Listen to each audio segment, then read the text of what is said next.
إذا ضمن أحدهم قلبك سيضمن مغفرتك، وإذا ضمن مغفرتك سيؤذيك بلا رحمة. بهذه الكلمات لا يكتب دوستويفسكي عن الحب، بل عن تلك الغريزة المعتمة في النفس البشرية التي تحتقر ما لا تخشاه.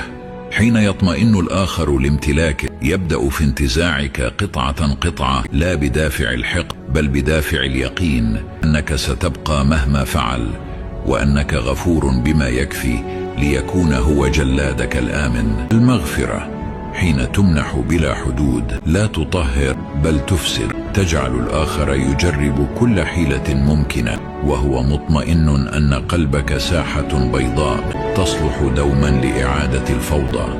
وهكذا لا يكافأ النبل بالحب بل بالأذى، فقط لأنك منحت أكثر مما يجب وصمت أكثر مما يجوز.